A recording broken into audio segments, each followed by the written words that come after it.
আগের এপিসোডে আপনাদের ট্রেন থেকে কাঞ্চনজঙ্ঘার এক অপরূপ দৃশ্য দেখিয়েছিলাম, যদিও সেটা আমার জীবনেও প্রথমবার দেখা।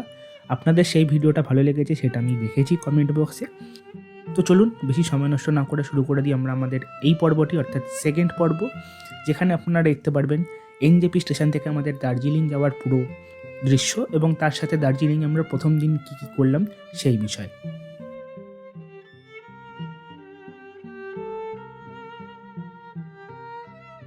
এবারের মতো আমাদের অজিত দাদাকে আবার আমরা বুক করে নিয়েছি। আগের বার আমরা গেছিলাম মিরিক হয়ে, এবারে যাবো আমরা কার্শিয়াং হয়ে।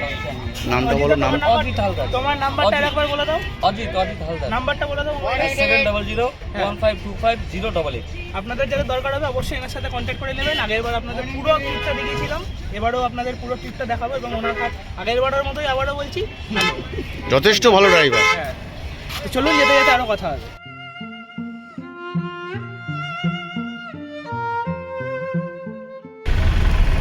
তো অজিতদার গাড়িতে আমরা উঠে পড়েছি। শুকনা হয়ে আমরা যাবো, যেহেতু রোহিণী রোডটা বন্ধ আছে। আপনারা জানেন কিছুদিন আগে এখানে খুবই খারাপ পরিস্থিতি হয়েছিল, কী হয়েছিল সেটা আমি রিপিট করছি না। অনেক রোডই বন্ধ আছে। শুকনা রোড দিয়ে আমরা যাব দার্জিলিং, কার্শিয়াং হয়ে অবশ্যই, কারণ মিরিক হয়ে এর আগে আমি যেটা বলেছিলাম আপনাদের ট্রেনের জার্নির ব্লগে, পুরোটাই প্রিমিয়াম ট্যুর ছিল সেটা আমাদের। এটা খুবই শর্ট ট্যুর হচ্ছে, দুদিনের। তো যেতে যেতে রাস্তায় দেখা হবে, কথা হবে আপনাদের সাথে। রাস্তায় এখন এনজেপিতে একটু জ্যাম পড়েছে, তো দেখা যাক সঠিক টাইমে মোটামুটি পৌঁছাতে পারি কিনা দার্জিলিং, এবং আরও কাঞ্চনজঙ্ঘার কত রূপ দেখতে পারি সেটাও দেখাবো আপনাদের। বাবু, কোনো বক্তব্য?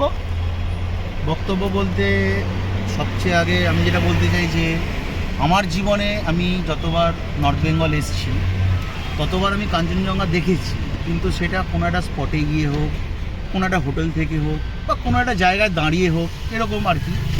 তবে আমি বলছি, আমি এই প্রথমবার ট্রেনে বসে ট্রেনের জানলা থেকে কাঞ্চনজঙ্ঘা দেখার বলে গেছে, মানে কি বলবো, যে দৃশ্যটা অপূর্ব, সেটা মানে অভূতপূর্ব, মানে অদ্ভুত ব্যাপার। আমি অনেকবার দেখেছি, আমার বন্ধু এই প্রথমবার দেখলো, কিন্তু এর আগে বহুবার এসছে। কিন্তু ওই যে বলে না, ভাগ্য ভাগ্য ভাগ্য তোমাকে যেখানে নিয়ে যাবে তুমি সেখানে যাবে, তার বাইরে কিছু করার নেই। আমি ওরও জীবনে প্রথমবার একটা এক্সপিরিয়েন্স হলো, আমারও জীবনে একটা প্রথমবার এক্সপিরিয়েন্স হলো, কিন্তু দুটোর মধ্যে তফাৎ হচ্ছে ও জীবনে প্রথমবার এত সুন্দর একটা জিনিস দেখলো, আর আমি জীবনে সেই জিনিসটাই নতুনভাবে দেখলাম। তো দুটোর মধ্যে দুটোর মানে রেজাল্টটা এক, বাট ইমোশনটা এক, রেজাল্টটা এক, বাট ওয়েটা খুব আলাদা, সম্পূর্ণ আলাদা। যাই হোক, গরম এই মুহূর্তে এনজেপিতে যেটা হয়ে থাকে আমাদের। তবে আমরা আপডেট যেটা পেলাম সেটা হচ্ছে দার্জিলিংয়ে এই মুহূর্তে সকালের দিকে টেম্পারেচার 12 ডিগ্রি 13 ডিগ্রি এরকম আশপাশ, যেটা রাতের দিকে কমে 8, 9, 7, 8, 9 এরকম ঘোরাফেরা করছে। যাই হোক, বাকিটা আজকে ডেটটা বলে দে। আজকের ডেট হচ্ছে 27শে নভেম্বর 2025। আজকে আমরা দার্জিলিং মানে এনজিপিতে পা দিলাম, এখন যাচ্ছি দার্জিলিংয়ের উদ্দেশ্যে। দার্জিলিং উদ্দেশ্যে যাচ্ছি, এবং বাকিটা যেতে যেতে তো অবশ্যই কথা হবে। আর আমার বন্ধু চ্যানেলটা অবশ্যই সাবস্ক্রাইব করবেন, এই আশা করব। Thank you. আমি যখন প্রথম ক্যামেরার সামনে কাজ শুরু করি, তা সে ভ্লগই হোক কিংবা আমার ফিল্ম রিভিউ বা আমার ক্রিকেটের যে চ্যানেল আছে ক্রিক চর্চা, সেটা নিয়ে শুরুতে আমাকে কিন্তু ক্যামেরার সামনে বারবার একটা কথা বলতে হতো, ফ্লাম্বেল করতাম, আটকে যেতাম। কিন্তু আমার এই বন্ধু বাবু, সে ক্যামেরার সামনে একটা না প্রায় 2 মিনিট ধরে কথাটা বলে গেল। তার লাইফে এটা প্রথম, মানে সত্যি অবাক করার মতো বিষয়, এবং আমাকে অবাক করেছিল ব্যাপারটা। তো যাই হোক, সুন্দর দৃশ্য দেখতে দেখতে আমরা এগিয়ে চললাম ক্রমশ দার্জিলিংয়ের দিকে।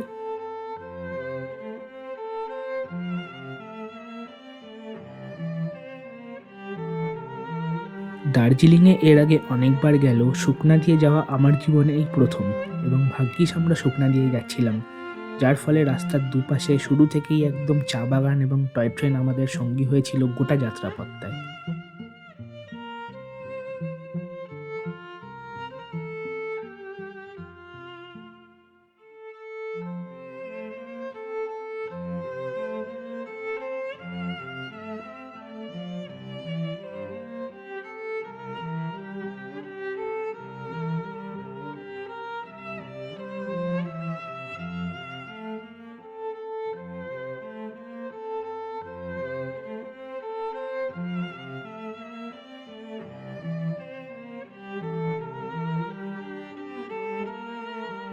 প্রসঙ্গত বলে রাখি, ভিডিওটা কিন্তু পুরোদস্তুরই হবে পাহাড়ে ওঠার সিনারি নিয়ে।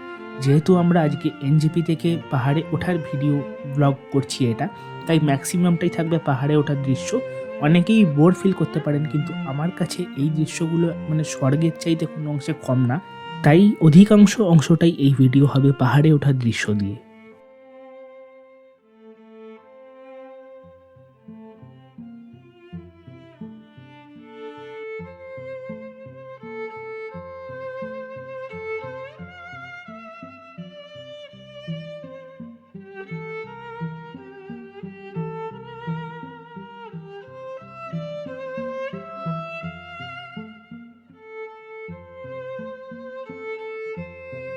গত সারা রাত খিল্লি করে কাটিয়ে দেওয়ার পর আমার বন্ধু বাবু আর এখন গাড়িতে বসে জেগে থাকতে পারেনি। অপরূপ দৃশ্যগুলো আমাদের সামনে দিয়ে চলে যাচ্ছে এবং এই অপরূপ দৃশ্যগুলো সে ঘুমের জন্য মিস করছে। আমার খুব খারাপ লাগছে ব্যাপারটা। সেও উত্তেজিত ছিল জেগে থাকবে, কিন্তু আর পারেনি, তাই ওকে আমরা ছেড়ে দিলাম 20 থেকে 25 মিনিটের জন্য একটা ন্যাপ নেওয়ার জন্য। তো গাড়ি এসে দাঁড়িয়েছে এখানে আপাতত আমাদের রেস্ট এবং ব্রেকফাস্টের জন্য। একটা অপূর্ব পাহাড়ি রাস্তা আপনারা দেখতে পাচ্ছেন, ওই উপরে চা বাগান দেখা যাচ্ছে, আপনারা দেখতে পাচ্ছেন কেমে জানি না। অনেক গাড়ি দাঁড়িয়ে আছে, তো চলুন যাওয়া যাক, গিয়ে কিছু ব্রেকফাস্ট করা যাক। একটা অভূতপূর্ব জায়গায় গাড়িটা সত্যি দাঁড় করিয়েছে। এরকম পুরনো টয় ট্রেনের লাইন এদিক দিয়ে বেরিয়ে যাচ্ছে এবং এখানে টেবিল পাতা এবং সামনে পাহাড়। কি দৃশ্যটা দেখুন, এরকম লোক বসে আছে লাইনের মধ্যে, যদিও লাইনটা ইউজ হয় না। দারুণ জায়গা, দারুণ জায়গা। তো অর্ডার দেওয়া হয়ে গেছে আমাদের চিকেন মোমো, চলে এসছে গরম গরম। প্রশান্ত ব্লগ করছে, এই আমাদের প্রতীকবাবুও ব্লগ করছে। তো চলুন খাওয়া যাক। পাহাড়ে এসে এটা দিয়ে স্টার্ট করা যাক পাহাড়ি খাবার। একদম গরম গরম মোমো পাহাড়ে এসে।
টয় ট্রেনের লাইন সঙ্গী যখন আমাদের ছিল, তখনই একটা কথা বারবার মনে পড়ছিল, পুরনো স্মৃতি রোমন্থন করছিলাম। যখন 2023 সালে দার্জিলিং এসেছিলাম, তখন আলাদা করে আমরা একটা দিন রেখেছিলাম জয় রাইডের জন্য। জয় রাইড কী যারা জানেন না তাদের এখানে বলে রাখি, দার্জিলিং স্টেশন থেকে ঘুম স্টেশন, আবার ঘুম স্টেশন থেকে দার্জিলিং স্টেশন, মাঝখানে যাওয়ার সময় যখন দার্জিলিং থেকে ঘুমের দিকে আমরা যাচ্ছি, বাতাসিয়া লুপে 15 মিনিটের হল্ট। এইটুকু আমরা টয় ট্রেনে একটা রাইড করতে পারি।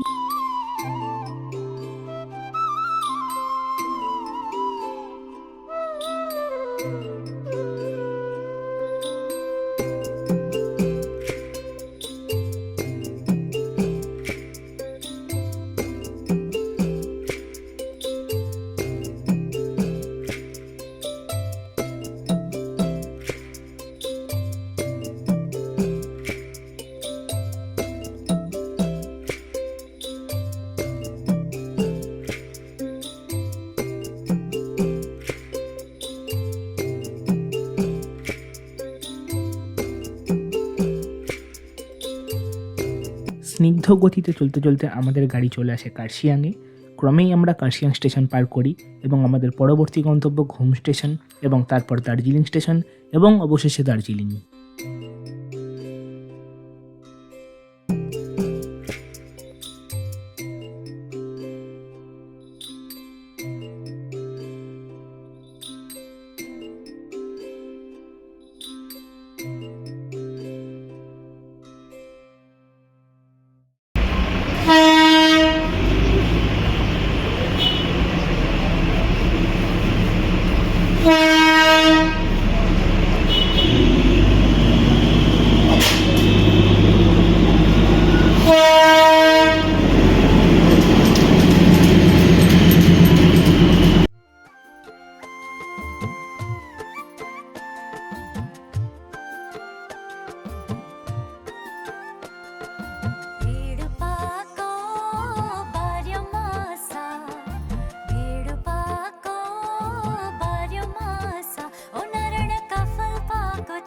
चेता मेरी छेला ओ नरण कफल पाको चेता मेरी छेला वेडुपाको बार्यो मासा वेडुपाको बार्यो मासा ओ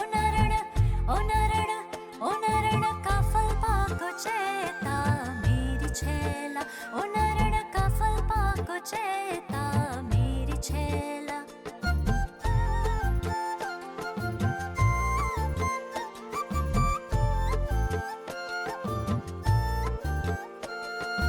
रुमा झुमा दिने गो रुमा झुमा दिने गो ओ नरण पूजा म्यार मेता मेरी छेला ओ नरण पूजा म्यार मेता मेरी छेला वेडुपाको बार्यो मासा वेडुपाको बार्यो मासा ओ नरण कफल पाको चेता मेरी छेला ओ नरण कफल पाको चेता मेरी छेला अलमड़े की लाल बाजारा अलमड़े की लाल बाजारा ओ नरण लाल मटे की सीढ़ी मेरी छेला ओ नरण लाल मटे की सीढ़ी मेरी छेला वेडुपाको बार्यो मासा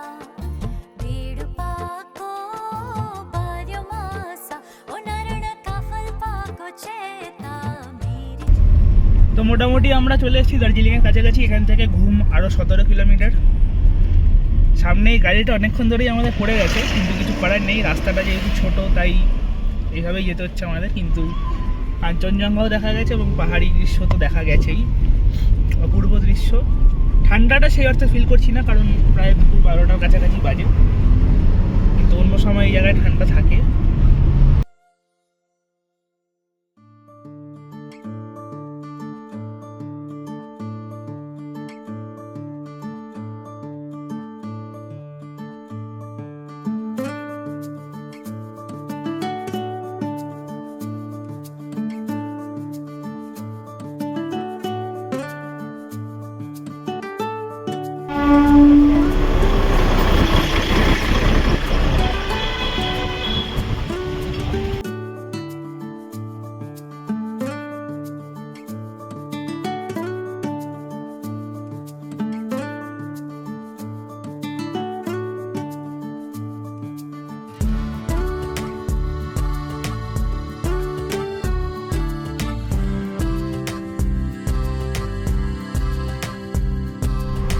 ও হো হো, পুরো ঝরে ঝরে পড়ছে, খালি যখনই ফোন করে তখন সামনে পুরো ঝরে ঝরে পড়ছে, ঝরে ঝরে।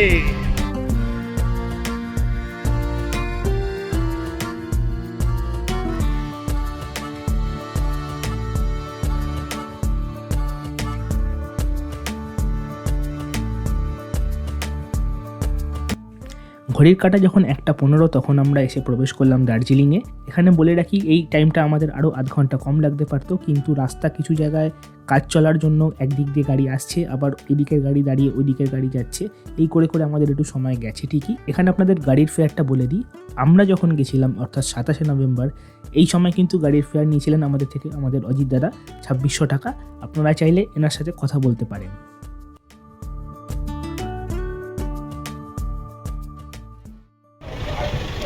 চেনা চেনা লাগছে জায়গাটা। হ্যাঁ, এটাই সেই মহাকাল রেস্টুরেন্ট, যেখানে আমি বরাবরই দার্জিলিং এসে খেয়ে থাকি। এতটাই লেট হয়ে গেছে যে ডাইরেক্ট হোটেল গেলাম না, এখান থেকে আমরা খাবার পার্সেল করে নিচ্ছি। আমি অর্ডার দিয়েছি ভেজ থালি, বাবু অর্ডার দিয়েছে ফিশ থালি, মাটন থালি, এবং প্রতীক অর্ডার দিয়েছে আমারই মতো ভেজ থালি। এখান থেকে একেবারে খাবার নিয়ে আমরা চলে যাব হোটেলে, এবং সেখানে গিয়ে ফ্রেশ হয়ে স্নান করে তারপর খাবারটা খাবো, খেয়ে রেস্ট নেবো। তাই যেহেতু আমাদের হোটেলটা একদমই ম্যালে, সেটাও আপনাদের দেখাচ্ছি, তাই ম্যাল থেকে আবার এখানে নামতে হবে। তাই একটু মানে যাতে আমাদের শ্রমটা লাঘব হয়, সেই জন্য একেবারে খাবারটা পার্সেল করিয়ে নিচ্ছি। চলুন যাওয়া যাক, এবং আবারও কাঞ্চনজঙ্ঘা আপনাদের তো দেখাবই। মহাকাল থেকে অবশেষে খাবার নিয়ে পেছনে কেভেন্টার্সকে রেখে চলেছি আমরা ম্যালের পথে এবং হোটেলের দিকে।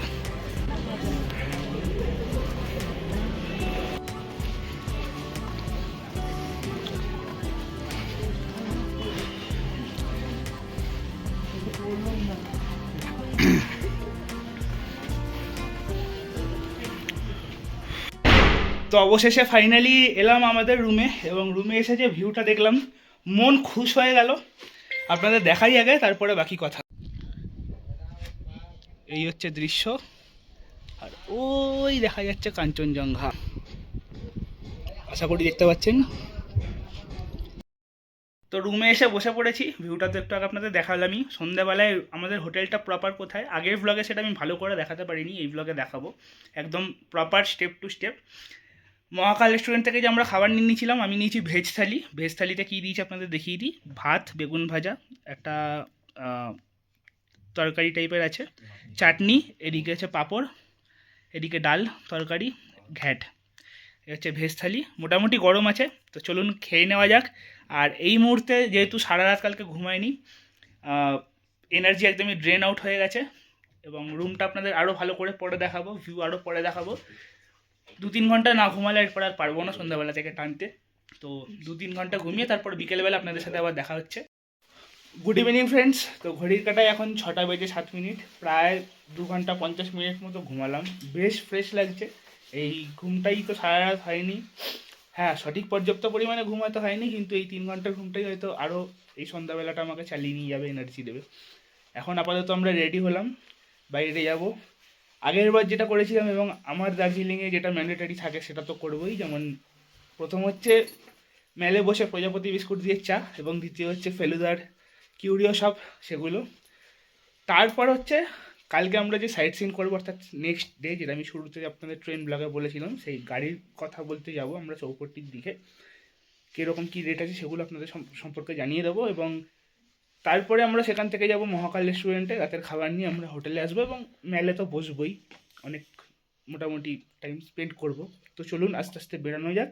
বাইরে কিন্তু প্রচুর ঠান্ডা, টেম্পারেচার যদিও দেখাচ্ছে এখন 14 ডিগ্রি সেলসিয়াস বাইরে, কিন্তু ফিল হচ্ছে ওই 8-9-এর কাছাকাছি। তো চলুন এখানে বেশি কথা না বলে বাইরে যাওয়া যাক, এবং সেখানে গিয়ে শুরু করা যাক রাতের দার্জিলিং ভ্রমণ। তো বেরিয়ে গেছি বাইরে হোটেল থেকে। হোটেলটা আপনাদের ভালো করে দিনের আলোয় দেখাবো আগামীকাল। আপাতত চলুন মেলে যাই। অ্যাকচুয়ালি আমাদের হোটেলটা মেলের মধ্যেই কিন্তু, হ্যাঁ, এবং এই হোটেলটা আগের বারও এসেছিলাম, তখনও কেউ জানতো না।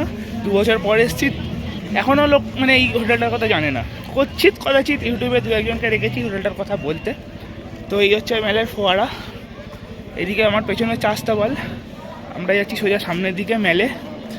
তো বেশ ভালো সাজিয়েছে।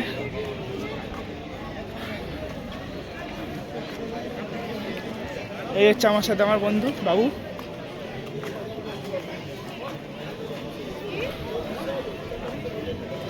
অমায়িক ঠান্ডা না? হ্যাঁ, বিশাল ঠান্ডা। আর মানে সেই বরফ পড়ার আগে একটা বাজে হাওয়া দেয় না, হ্যাঁ, ঠিক সেই রকম ঠান্ডা।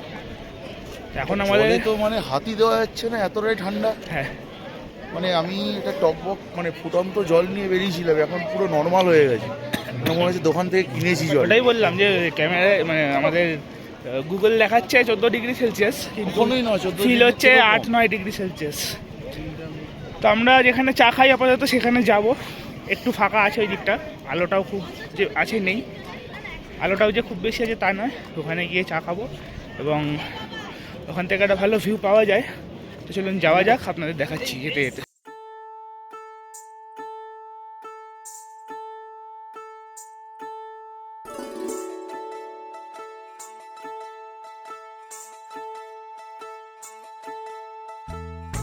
তো এসে গেছি আমরা সেখানে যেখান থেকে চা খাই, জায়গাটা একই। আমরা অর্ডার দিয়েছি একটা লেমন টি এবং একটা মিল্ক টি। আমরা দুজন আপাতত চা খাবো, এবং চা তৈরি হলে ব্যাগ থেকে বার করবো সেই প্রজাপতি বিস্কুট। এই প্রজাপতি বিস্কুটের প্যাকেট, আর এই বেরিয়ে গেছে আমার প্রজাপতি বিস্কুট। খাওয়া যাক। আচ্ছা রাজা, আমাকে একটা কথা বল। তুই তো মানে তোকে জিজ্ঞেস করাটাও হয়নি আমার। আচ্ছা, তুই যে প্রথমবার কাঞ্চনজঙ্ঘা দেখলি, সে ফেলুদার কথায় বলেছিল না, ফেলুদা যে প্রথমবার কাঞ্চনজঙ্ঘা দেখার কি অনুভূতি, তোর অভিজ্ঞতার এবার তুই একটু বল, ছোট্ট করে বল, তাহলেই হবে। আমি তো সত্যিই প্রায় মতো সাহিত্যিক নই, তাই ভাষায় প্রকাশ করতে পারবো না। কি মনের মণিকোঠায় সারা জীবন পাথেয় হয়ে থাকবে। প্রথম যে কোনো কিছুই, দার্জিলিং যেমন প্রথম যাওয়ার জায়গা ছিলাম, সেই দৃশ্য আজও ভুলতে পারবো না। তেমনই প্রথম কাঞ্চনজঙ্ঘা কোনো দিনই ভুলে যায় না। হয়তো এরপরেও ফিউচারে আরও এর থেকে ভালো সিন দেখবো, বিভিন্ন জায়গা থেকে দেখবো, কিন্তু এই সিন পাথেয় হয়ে থাকবে।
চলছে আমাদের পাহাড়ি রাস্তার এক্সপ্লোরেশন।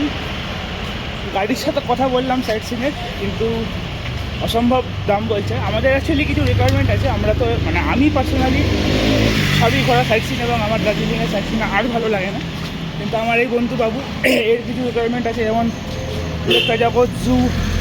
তোরা যখন যাবেই আমি বললাম তাহলে বাতাসিয়া লুপ বাদ যায় কেন, সেখানে বাতাসিয়া লুপ বা রাডারিং মনেস্ট্রি এই 4টে পয়েন্টের কথা আমরা বলেছি, কিন্তু সাইট সিনের গাড়ি প্রচণ্ড দাম বেশি বলছে। 2500 কেউ বলছে, কেউ 3000 বলছে। তো আমরা একটু ওয়েট করে যাব, কারণ এখনও টাইম আছে। এই সব ক্ষেত্রে কী হয়, আপনারা যদি একটু ওয়েট করে যান তাহলে দাম আস্তে আস্তে কমতে থাকে। যখনই এখানকার ড্রাইভার দাদারা পরের দিনে টুরিস্ট বুকিং পাবে না, তখনই দাম তারা কমাতে থাকে। কিন্তু তাই আরও 1 ঘন্টা পরে গিয়ে আবার তাদের সাথে কন্ট্যাক্ট করব, দেখা যাক দাম কমে নাকি। সমস্ত আপডেট আপনাদের সাথে শেয়ার তো করবো।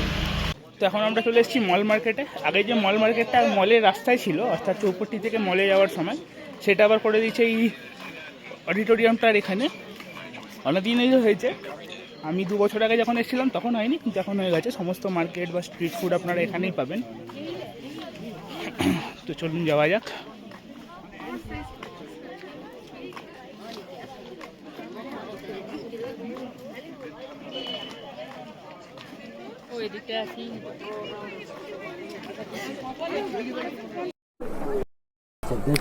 তো এখানে আমরা এসে আপাতত অর্ডার দিলাম 1 প্লেট ভেজ মোমো।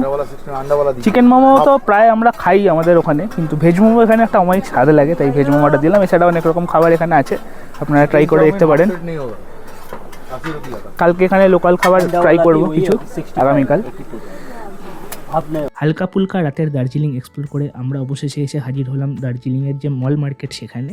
এখানেই দেখা মিলল কিছু লোকাল স্ট্রিট ফুডের, যেটা আমি আগে ম্যাল রোডে ছিল এখানে চলে এসেছি, সেখানে মিস করছিলাম।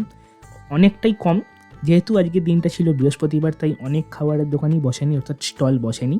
তো এখান থেকে আমরা অর্ডার করে দিয়েছিলাম কিছু খাবার, যেমন আমি অর্ডার দিয়েছিলাম ভেজ মোমো।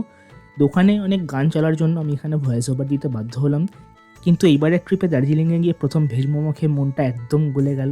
ভেজ মোমোর মতোই, প্রথমতই ঠান্ডার মধ্যে ওরকম একটা খাবার, তার সাথে ভেতরে পুরটা এত অসাধারণ ছিল বলার মতো না। আমার বন্ধু বাবু অর্ডার দিয়েছিল চাউমিন, যে চাউমিনটা এই মুহূর্তে প্রতীকের হাতে আপনারা দেখতে পাচ্ছেন। তো স্ট্রিট ফুড খেয়ে আমরা চলে এসেছি আপাতত মহাকাল রেস্টুরেন্টের পাশে। আপনারা দেখতে পাচ্ছেন এখানে দাঁড়িয়ে আছি। রাতে ডিনারের আমরা অর্ডার দিয়ে দিয়েছি। খুব বেশি যে রিচ ডিনার অর্ডার করেছি সেটা না, আমরা অর্ডার করেছি 5টা হাতে গড়া রুটি এবং একটা এগ তড়কা। আমি আরও শেয়ার করে খাবো, আরও আজকে কিছু অর্ডার করেনি, কারণ রাতে কিছু খাবে না। তো 8:30 বাজে, এখান থেকে বেশি আপনারা জানেন 8:30 মানে আমাদের ওখানে প্রায় 11টা 11:30 সমান। 8 ঘন্টার মধ্যে সব শুনশান হয়ে যাবে। তো খাবার নিয়ে আমরা চলে যাব হোটেলে, সেখানে গিয়ে আজকের ব্লগটা শেষ করব কিছু কথা আপনাদের সাথে শেয়ার করে, এবং আগামীকাল যে আমরা সাইট সিন করবো সেটার ব্যাপারে আপনাদের আপডেট দেবো, গাড়ির কী হলো না হলো।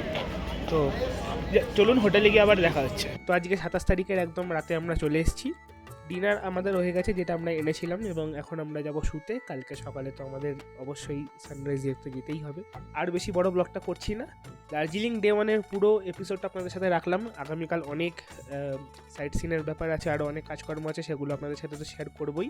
তো ওভারঅল দার্জিলিং ডেজ 1-এর এপিসোডটা আপনাদের কেমন লাগলো সেটা আমার সাথে অবশ্যই ভিডিও নিচে কমেন্টে লিখে জানাতে ভুলবেন না। আর বেশি এনার্জি বডিতে নেই, এবং অবশ্যই চ্যানেলটা সাবস্ক্রাইব করে দেবেন। এই ভিডিওটা এখানে এন্ড করছি, আশা করছি আপনারা সঙ্গে থাকবেন। নেক্সট ভিডিওটা খুব শিগগিরই আসছে, যেখানে আমরা ওভারঅল সাইট সিন এবং আরও অনেক কিছু শেয়ার করব। তো চলুন, আজকের মতো টাটা। চলে এসেছি মহাকাল মন্দিরের সামনে, চলুন যাওয়া যাক।